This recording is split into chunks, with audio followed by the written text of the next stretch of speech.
Migrants face cold, perilous crossing from Canada to New York. In a dilapidated farm shed in New York's rural North Country, the belongings of a migrant family who quietly took shelter one night were still visible months later. Some clothing and children's shoes, stiffened by the cold and a thin blanket of snow. Thomas Brassard recalled his surprise when he saw the family, a husband, wife and 2 children, emerge from the shed as he started his truck in the early morning. They asked him in broken English if he could give them a ride to the nearest city. He apologetically told them he couldn't help and then placed a call to the Border Patrol, which quickly detained them. It has become a familiar scene here in Champlain, New York, nestled on the state's border with Canada, so much so that the mayor keeps knit hats and gloves in the trunk of her car to hand out to the migrants she encounters. "The weather is so severe you just can't survive," said Janet McFetridge, the village's mayor. Border Patrol is working extremely hard to save people's lives because that's what it's come down to. As migrants continue to overwhelm the southern border in record numbers, a growing wave is trying an alternative route into the United States, across the less fortified, more expansive Canadian border. Rather than deal with an arduous journey through the Darien Gap in Panama and a near-certain encounter with the Border Patrol, migrants from as far as Mexico, India, and Venezuela who have the wherewithal have been flying to Canada, taking advantage of border crossings without any imposing walls or fences. Yet perilous conditions have led to repeated rescues of migrants who get stranded in dark woods or have to be treated for hypothermia. At least a dozen migrants, families, children, a pregnant mother, have died attempting to cross in the past 2 years, their frozen bodies recovered from rivers and forests. Officials at the northern border recorded 191,603 encounters with people crossing into the United States in 2023, a 41% increase from 2022. Though still a small number in comparison with the more than 2 million people apprehended on the southern border last year. And while the vast majority of those migrants presented themselves at official ports of entry to request asylum, a growing number were caught after crossing illegally into the United States, sometimes guided by smugglers. More than 12,200 people were apprehended crossing illegally from Canada last year, a 241% jump from the 3,578 arrested the previous year. Most of them were Mexicans, who can fly to Canada without a visa and may prefer the northern border to avoid the cartels that exploit migrants in their country. The phenomenon has transformed a 295-mile border area along northern New York, Vermont, and New Hampshire into a hotspot of migration. About 70% of the illegal crossings in 2023 happened on this stretch.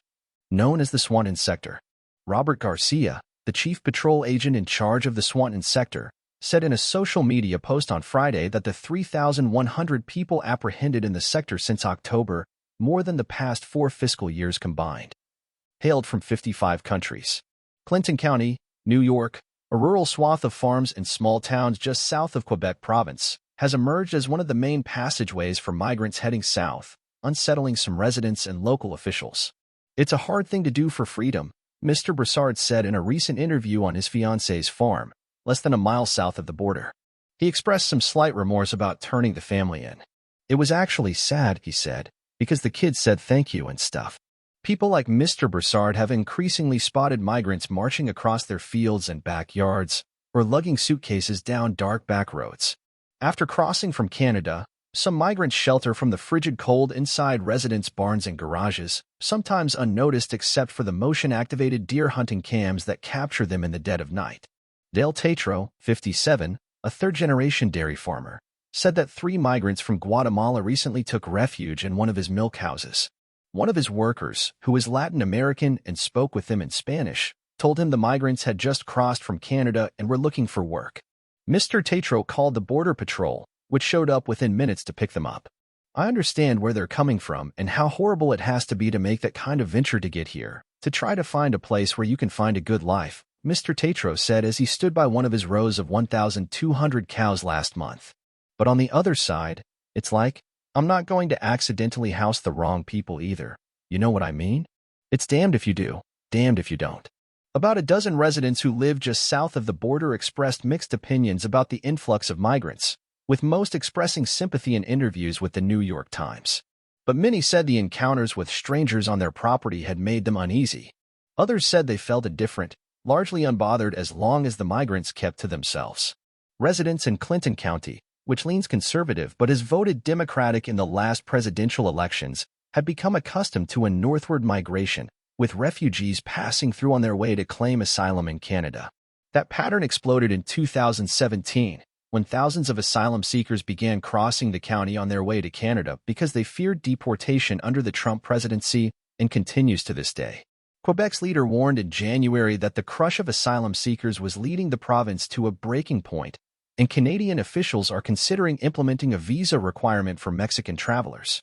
But the increasing number of migrants moving south into the United States has created a two-way flow that has overwhelmed and frustrated local officials in New York's North Country. They argue it is straining local law enforcement resources, forcing Border Patrol agents to respond to too many calls and putting migrants at risk. The northern border has been pretty much ignored, said Assemblyman Billy Jones, a Democrat who represents Clinton County, saying that the federal government was failing on immigration, and they're failing the people that live along the border.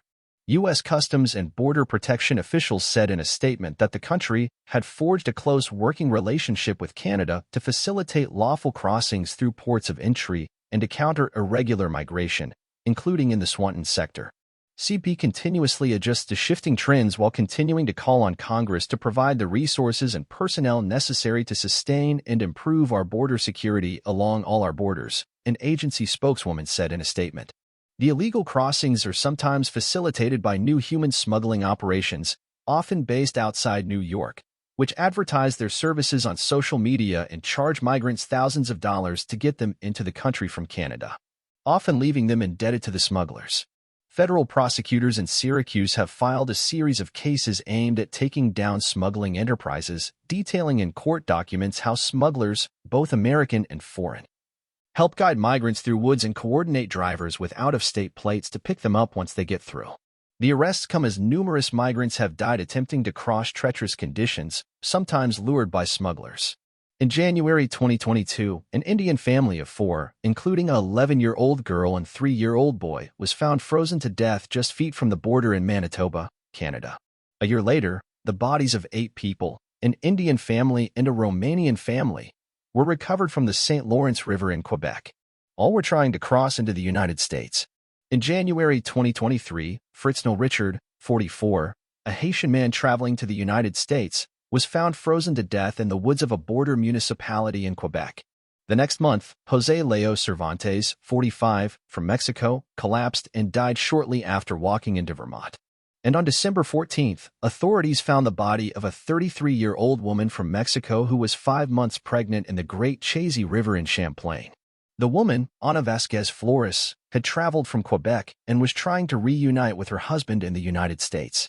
Shortly after, American prosecutors accused a Colombian man living in Canada of selling his smuggling services on TikTok to Ms. Vasquez Flores and her husband, and charging them $2,500 to guide her across the border via text messages.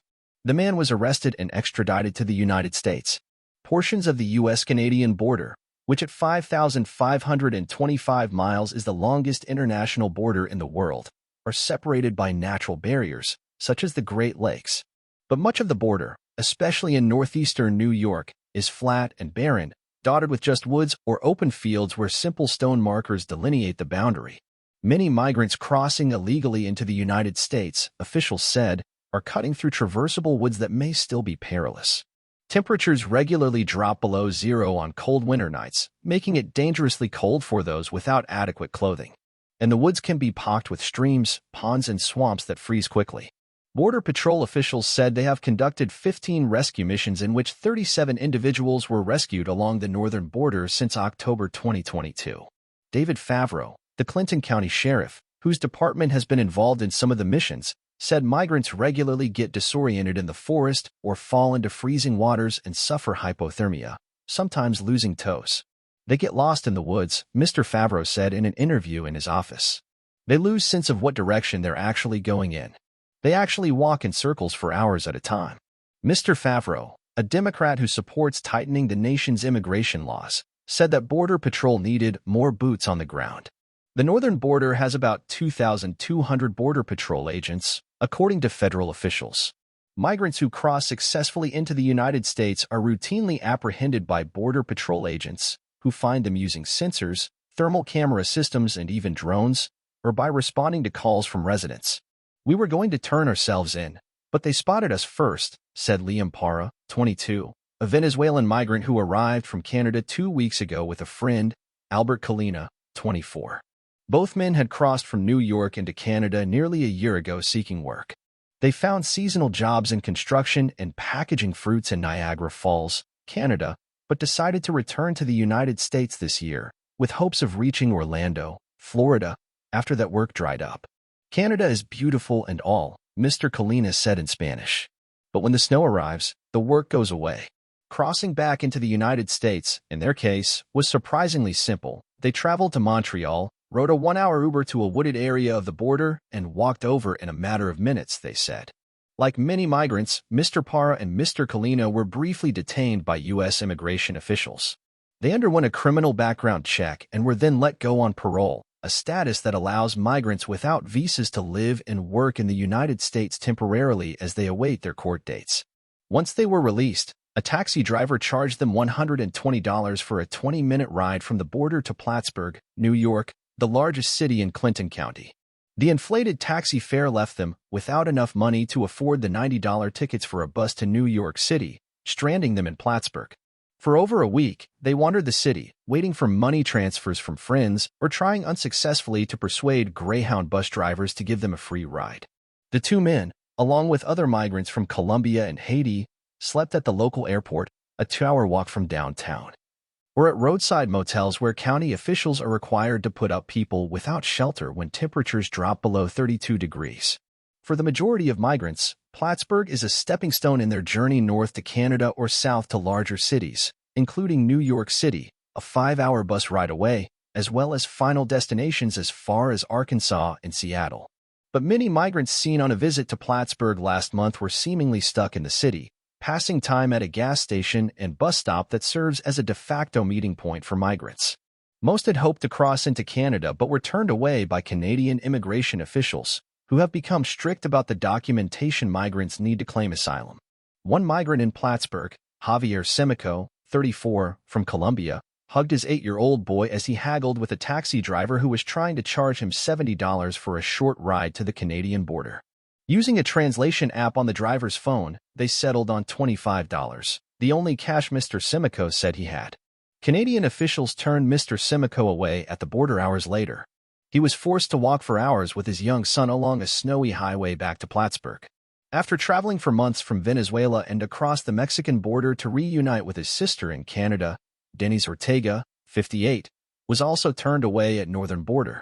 Mr. Ortega had sought to claim asylum by proving he had family members in Canada. His sister, Damaris, says she has lived there for 40 years and is a Canadian citizen. But immigration officials said they found minor inconsistencies in his story and rejected his claim, according to immigration documents he was given.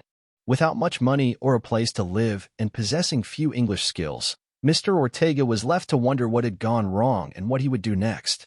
They denied him his right, said his sister, who drove to Plattsburgh from Quebec to meet him at a diner 2 days later. They just left him out in the cold.